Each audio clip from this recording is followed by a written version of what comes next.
Hello and welcome to the Personal Audio Corner, where I share my love of headphones, earphones, and all things personal audio with you. Today I would like to speak with you about the Campfire Audio Andromeda, an $1,100 5-balanced armature per side universal fit in-ear monitor. The Andromeda has become somewhat of a legend in the earphone community, garnering frequent recommendations from enthusiasts who really love these. Since its heyday, it has been surpassed by some pricier models such as Campfire Audio's own Solaris, but many people still regard it as one of the better top-of-the-line earphones out there. Naturally, I've always wanted to have a chance to hear these, but I've never had the opportunity to see them in person and never felt like spending that much money on a pair of earphones sight unseen. As luck would have it, I ended up winning a pair of these in a giveaway from the good people over at headphones.com back in January. If you're not familiar with them, you should definitely check out their site, as well as the welcoming and friendly community of people that they've founded and continue to support over at forum.headphones.com, and last but not least, their prolific YouTube channel, The Headphone Show. So the question was, could the Andromeda become my new daily driver earphone, or at least supplement the ZS10 Pros for certain kinds of uses, maybe just critical listening, or maybe just sort of relaxed listening in the evenings, who knows. And in particular, I was hopeful that the Andromedas might be able to tickle my fancy without the need for EQ. Well, I've had them for 2 months now, and I've had enough of a chance to listen to them to come to a conclusion, and I'd like to share that conclusion with you here today.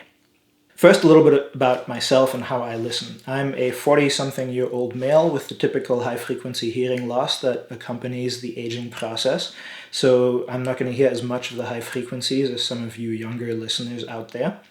I listen to a wide array of genres, everything from acoustic folk music all the way through symphonic classical to progressive metal to electronic music, listen to a lot of jazz as well. What I'm ultimately listening to is mostly music. I do watch some videos and I do a tiny bit of gaming, but mostly this hobby for me is about music and enjoying music. So with all that out of the way, how does the Andromeda fare? Well, first of all, let's start with build quality. So the Andromeda is an all-aluminum body with this striking green-colored kind of finish and contrasting stainless steel hardware and stainless steel nozzle. It's a very, very elegant look. It's a bit unique both in its shape and in its finish. And it does make a very premium kind of impression. Like, I don't feel disappointed in any way by the build quality of the shell itself. In terms of comfort of the shell, it is, for my ear, a decent size. It's not too big, because it does have these chamfered corners and edges. It does not rub against my ear in any way that I find uncomfortable. It does have a fairly short and wide nozzle, so it definitely sits kind of shallow in the ear.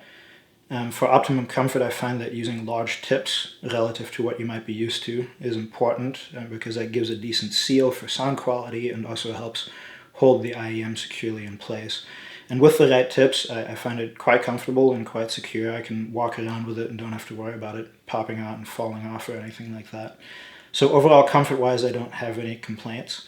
I will say that it is an unconventional shape, so depending on how large your ears are and how they're shaped, you may or may not find this comfortable. I think you'll have a better chance with something that takes the kind of custom-like look of something like the ZS10 Pros, just because this is shaped a little bit more like a typical ear would be. So, but in my case, no complaints about comfort there. As far as the cable is concerned, the cable connects to the Andromeda using an MMCX connector. This is a standard connector that makes it easy to find replacement cables, should this one go bad or should you want a different kind of cable. It rotates around 360 degrees, which is annoying from the perspective of quickly finding your right and left IEMs, although that's mitigated somewhat by the fact that the cable is color-coded here. But it is nice from a comfort perspective because no matter what angle the IEM sits at, you can route the cable over your ear in the optimum place. So ultimately, I kind of like it. The cable has these preformed ear hooks. I find these preferable to the memory wire ear hooks, just because the wire can get a little bit uncomfortable, and it's also just a little too stiff in terms of how it retains its shape. So this is good. The cable itself is this very supple, smoky gray finished kind of a thing. I've not had any issues with it really tangling in use. Occasionally it will get knotted a little bit because it is kind of thin and because it is so supple, but it's not kinky, which is good. It has this chin slider here, which allows you to adjust the Y split to your liking, which I appreciate because a lot of cables have oddly placed Y splits for one reason or another. And the cable terminates in a 3.5 millimeter L-shaped connector with strain relief.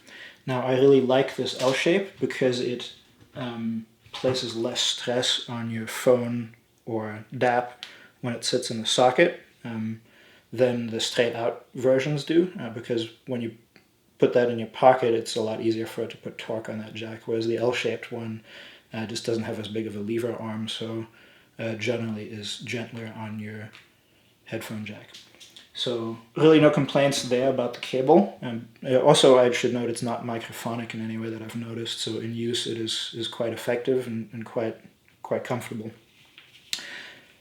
Ultimately, the question, of course, is how do these things sound?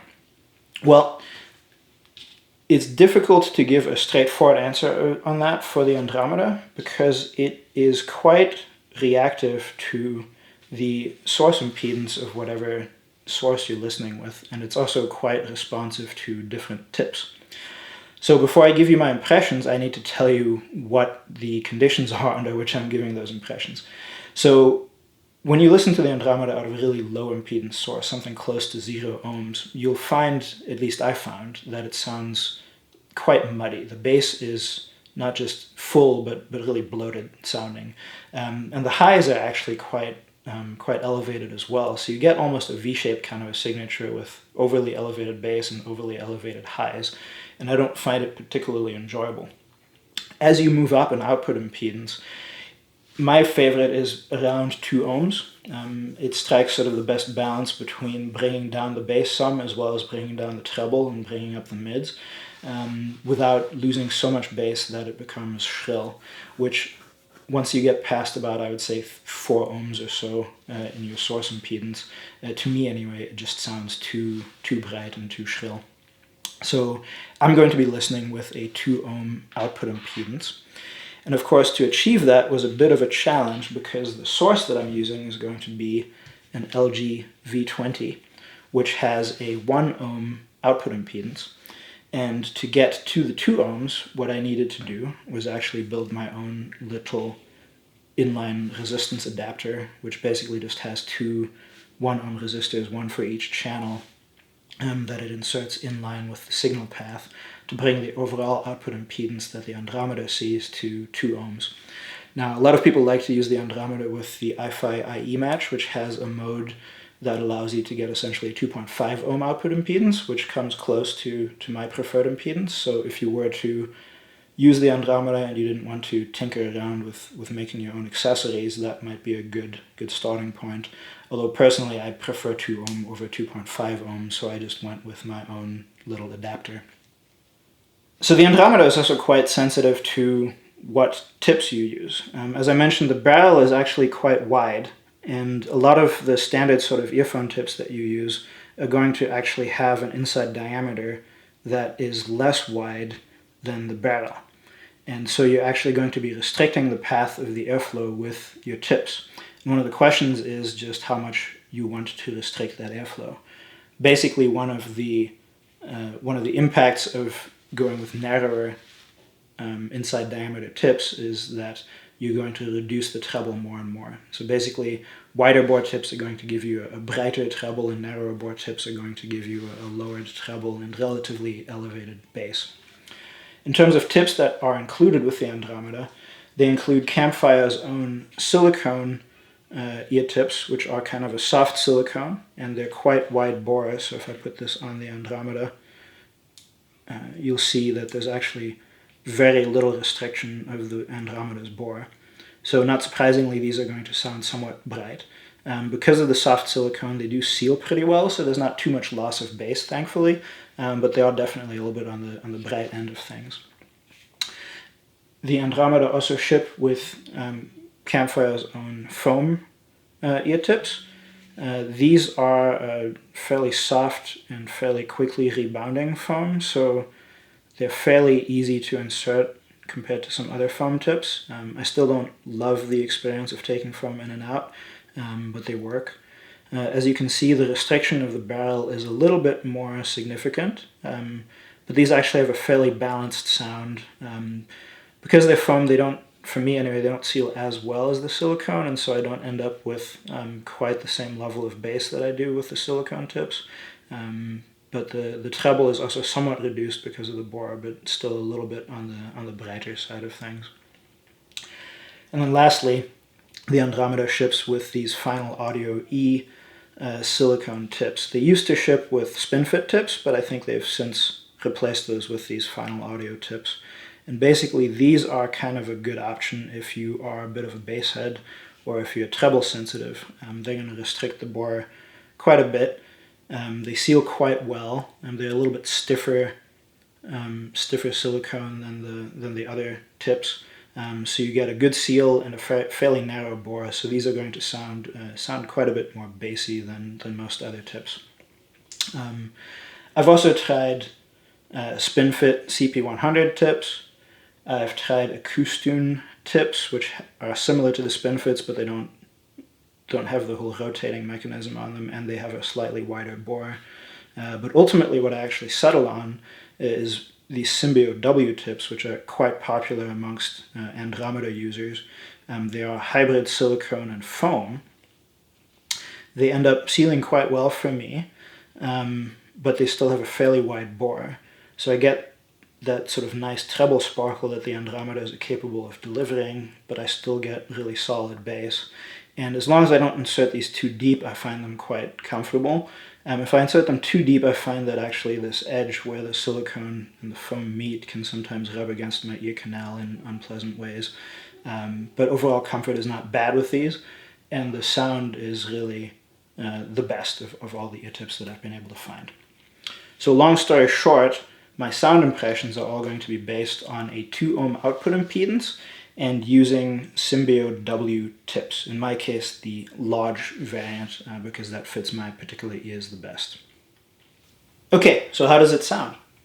Well, in a nutshell, it sounds a little bit like a cross between an HD800S and one of the HD600 series headphones, like the 600 or the 650 from Sennheiser, with a touch of Odyssey house sound and a healthy dose of Valium. So what do I mean by that? Well, much like the HD600 series, the Andromeda has wonderful timbre. Acoustic instruments and vocals sound very lifelike and believable to me.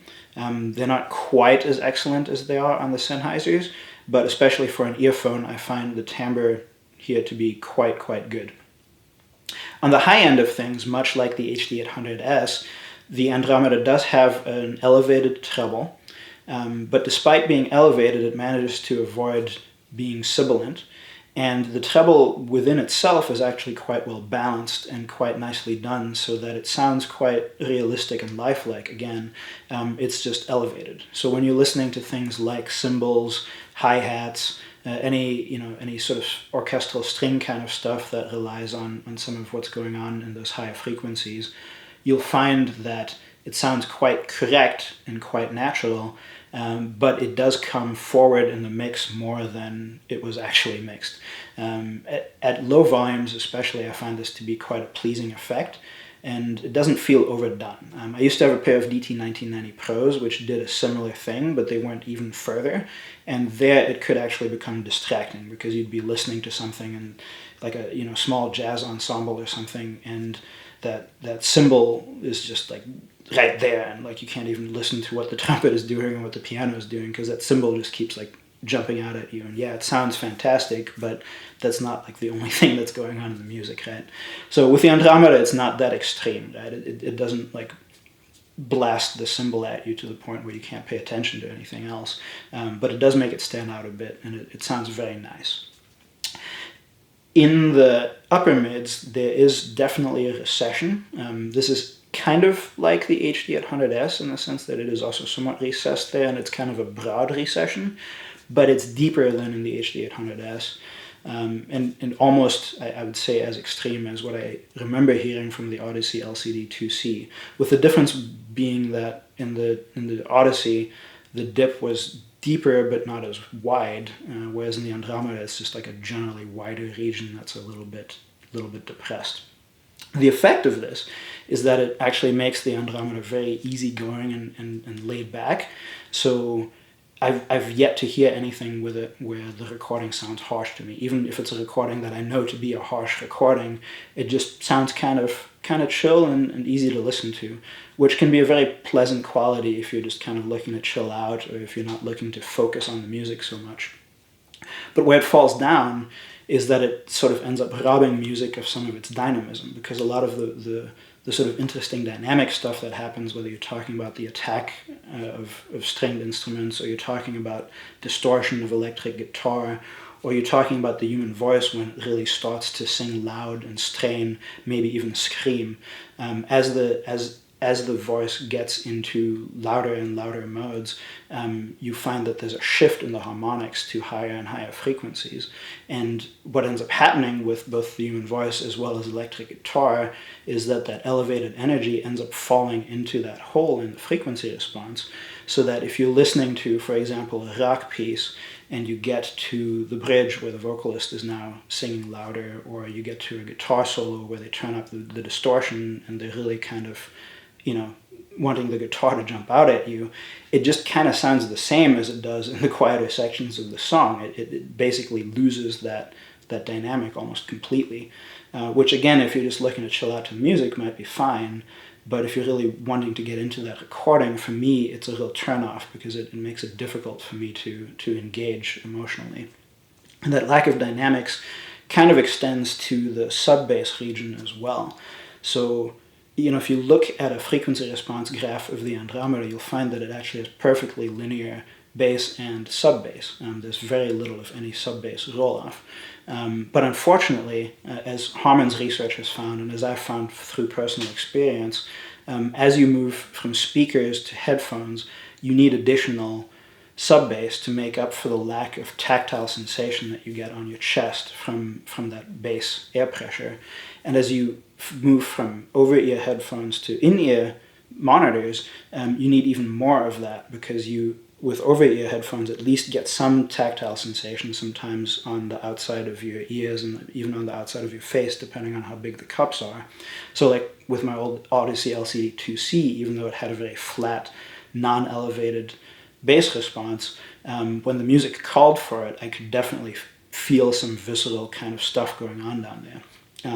Whereas with the Andromeda, which has a very similar frequency response, I just don't get that because it's sitting in my ear. So IEMs, in my personal opinion and experience, as well as Harman's research, need some level of sub-bass boost. And how much they need depends on personal preferences and kind of will vary from person to person, but they need some boost, and the Andromeda just doesn't have it. Now, some people will say that balanced armature earphones just can't produce the sort of bass that dynamic driver earphones can. They don't move the same amount of air or what have you. I don't personally buy into that, because if I apply some EQ to the Andromeda, it's perfectly capable of delivering the sub-bass that I seek. It's just a question of how it's tuned, and the way that it's tuned doesn't quite match my own personal preferences, that's all. So that's kind of the story with the Andromeda, right? Like, without EQ, it's perfectly pleasant. It's got good timbre. It's got nice sparkly highs. It's nice to just kind of listen to.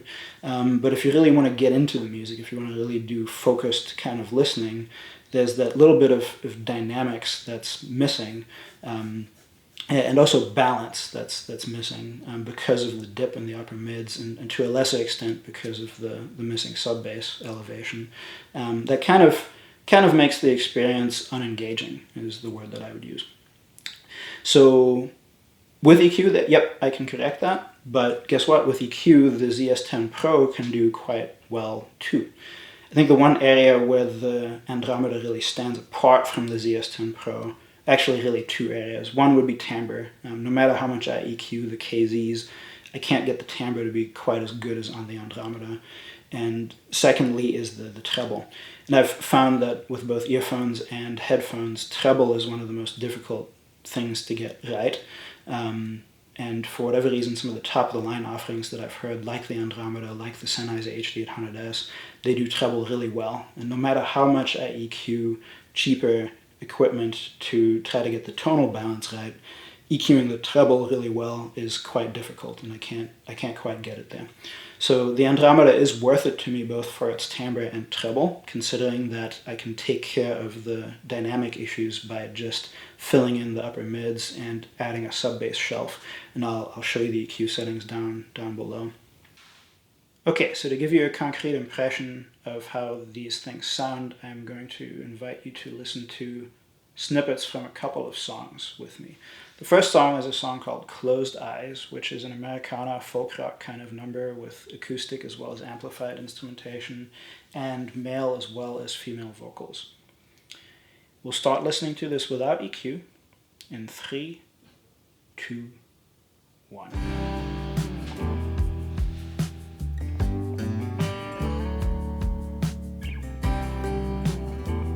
Yeah, sounds nice and natural. The electric and the acoustic guitars sound good. Channel separation is good. I should have mentioned that the imaging and sound staging on the Andromeda are quite decent. I never feel the need to reach for EQ. I should say crossfeed. You know, it's not a huge stage. I mean, it's earphones, right? But it's contiguous. I don't get that 3 blob thing that I get with some of the Sennheisers. And yeah, it's quite good.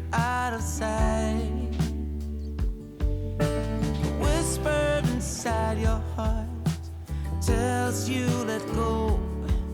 Time to leave the male vocal sounds lifelike. There's a little bit of sweetness to it, a little bit of warmth, but it doesn't feel nasally or too chesty or anything like that. Now female vocal came in. It's a backing vocal, so it's a little bit behind the male, like we expect. So now we've switched to the chorus, which I can tell is supposed to be kind of higher energy than the verse, but the voices aren't really popping out. The banjo really pops out, but I don't know that that's intentional. Let's go ahead and switch on the EQ. You can see here how simple it is. I just have a sub-bass shelf, there's a song inside your soul. A little bit of a lift in the upper mids. We're talking 2 dB here in both cases, so not a huge change.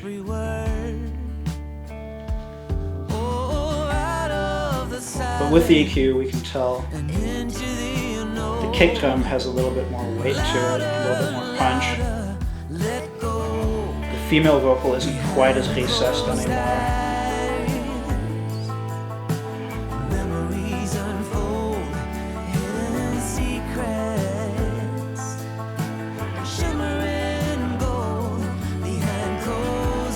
Yeah, this higher energy chorus just feels higher energy.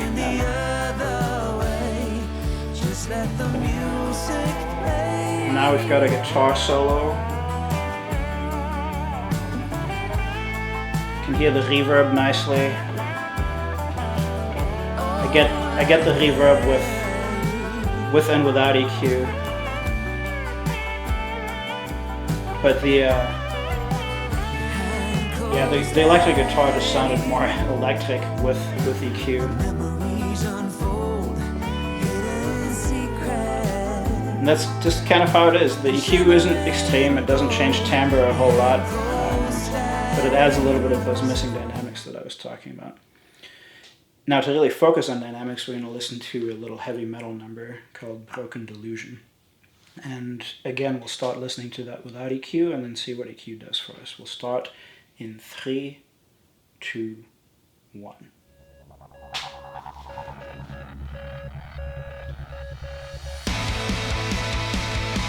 So heavy metal, I think, is one of the most aptly named genres because it sounds heavy, and especially when you turn up the volume, it sounds metallic. It really does.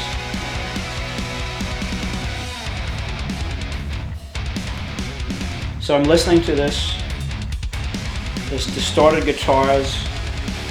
There's like a cowbell or something there for a second. So I can tell there's guitar distortion. I can tell that there's that sort of metal thing going on. I was definitely not getting the weight in the double bass that I would hope for. And here there's this sort of very low electric bass guitar line that isn't really resonating a whole lot the way that I would expect. So let's go ahead and turn up the EQ and see what that does for us. Oh yeah, so immediately I can tell that the electric bass guitar is more present. And yeah, now the kick drum, that double bass, it has some weight to it. Yeah.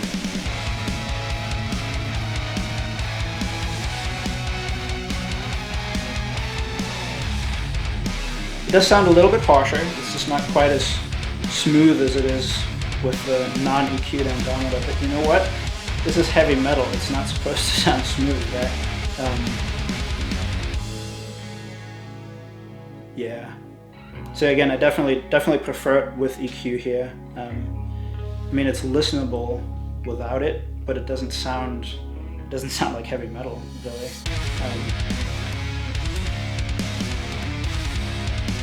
It got even heavier here.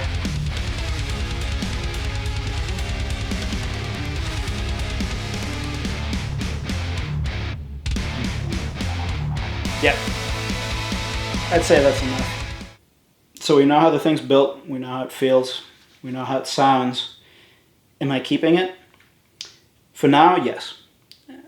Because it does timbre so well, because it does treble so well, and because I didn't have to pay anything for it, I am enjoying it with EQ. And unlike the ZS-10 Pro, it's still okay without EQ, so if I'm in situations where that's just not available, like I'm listening to YouTube videos or something, I'm still in decent shape. But when I really want to do some critical listening to my own music collection, I can go ahead and turn on that EQ and enjoy myself as well. So for now, I am keeping it, although I hold out hope that there might be some other top-of-the-line earphones that do treble as well as this, but also add some of that missing energy and dynamism that causes me to have to reach for EQ. Would I have paid $1,100 for this myself? No, but I'm not the kind of person to spend $1,100 on a pair of earphones. If you are, and you value kind of a laid-back sound with good timbre and sparkly treble, the Andromeda is definitely worth auditioning. But not having heard any other top-of-the-line earphone offerings yet, I can't really give any strong recommendations there. I hope you enjoyed this video. I hope to be producing more of these in the future. This was my first one of these, so I'm sure there are some issues with the production quality. Any and all feedback is always welcome. I'm looking to get better and better at this. If there are specific things that you would like to see in future reviews, please let me know. And to make sure that you have a chance to find out about those, make sure you hit that subscribe button and ring the bell. Thanks very much for your time, and have fun listening.